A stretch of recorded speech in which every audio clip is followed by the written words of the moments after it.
Welcome back to my channel. ఈరోజు మనము చుక్కకూర చికెన్ కర్రీ చేసుకుందామండి. దానికోసం ముందుగా మనం ఒక కడాయి పెట్టుకుందామండి. దాంట్లో సరిపడా ఆయిల్ వేసుకుందాము.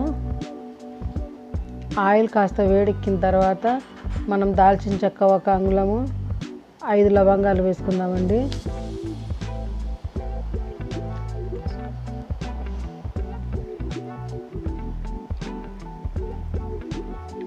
అవి కొంచెం వేడెక్కనిద్దామండి.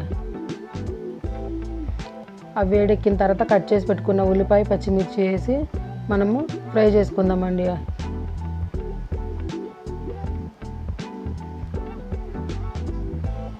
ఇప్పుడు మనము మసాలా రెడీ చేసుకుందాం. దాంట్లో ఓ స్పూన్ జీలకర్ర, ధనియాలు, అల్లము, ఎల్లిగడ్డ, ఎండు కొబ్బరి, కొత్తిమీర వేసుకొని మెత్తగా పేస్ట్ చేసుకుందామండి. చూడండి, మన ఉల్లిపాయలు బాగా వేగిపోయినాయి.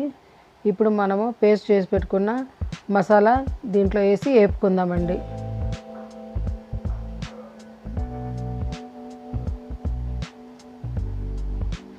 మసాలా అడుగంటకుండా బాగా తిప్పుకుంటూ మనము ఫ్రై చేసుకుందామండి.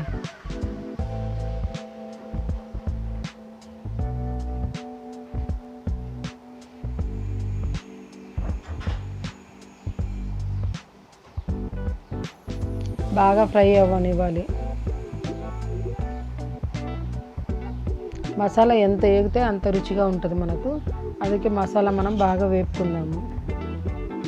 చూడండి, అంత బాగా వేగిపోయింది మసాలా మొత్తము. నీరు అన్నది పూర్తిగా పోయింది. ఇప్పుడు ఇందులో మనము కడిగి పెట్టుకున్న చికెన్ వేసుకుందామండి.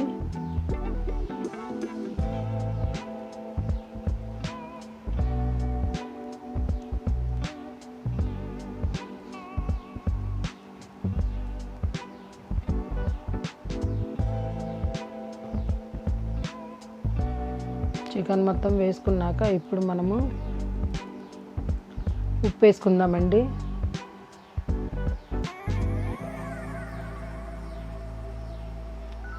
ఉప్పు కాస్త ముక్కలకు పట్టేదానికి కాస్త ఎక్కువనే వేయాలండి. దాంట్లోనే ఇప్పుడు 1/2 స్పూను పసుపు వేద్దాము.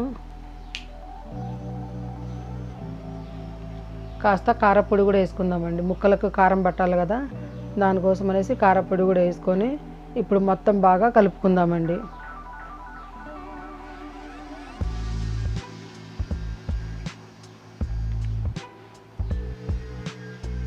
పసుపు, కారం, ఉప్పు ముక్కలన్నిటికి బాగా పట్టాలి. అందుకే మనము బాగా తిప్పేసుకుందాం.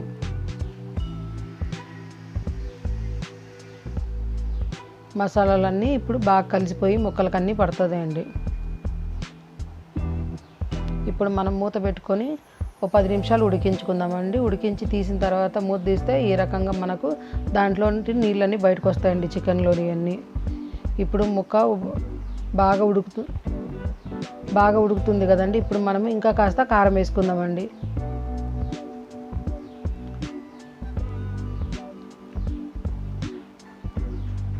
దాంట్లోనే కట్ చేసి పెట్టుకున్న టమాటా ముక్కలు కూడా వేసుకుందాము.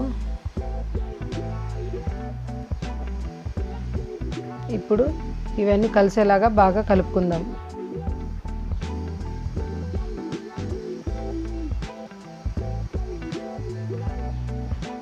మొత్తం ఈ రకంగా మొత్తం మిక్స్ చేసుకోవాలి.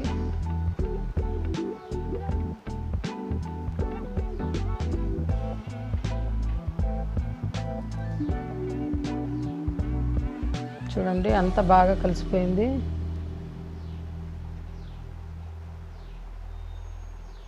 ఇప్పుడు మూత పెట్టుకుందాము.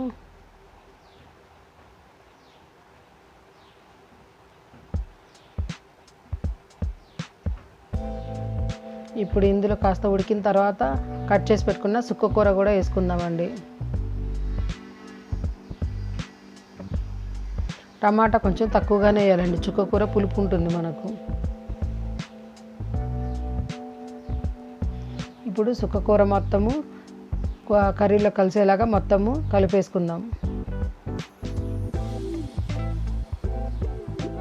ఈ విధంగా మొత్తం మిక్స్ అయ్యేలాగా కలుపుకోవాలి మనం. చుక్కకూర తొందరగానే ఉడికిపోతుందండి.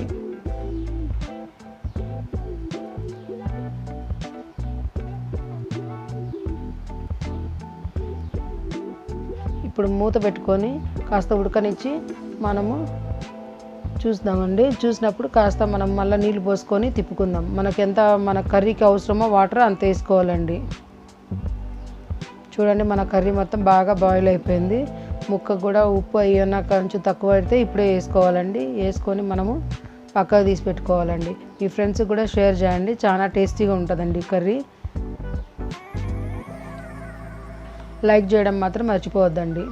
రైస్ తోటైనా చపాతీ అయినా రోటీస్కైనా చాలా టేస్టీగా ఉంటుందండి. చూడండి, నీళ్ళన్నీ బాగా దగ్గర పడింది. పాలకు చుక్కకూర మొత్తం బాగా కలిసిపోయిందండి.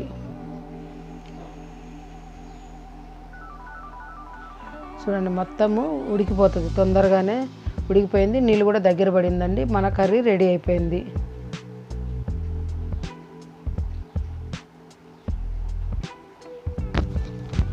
Thanks for watching. Please share and subscribe my channel.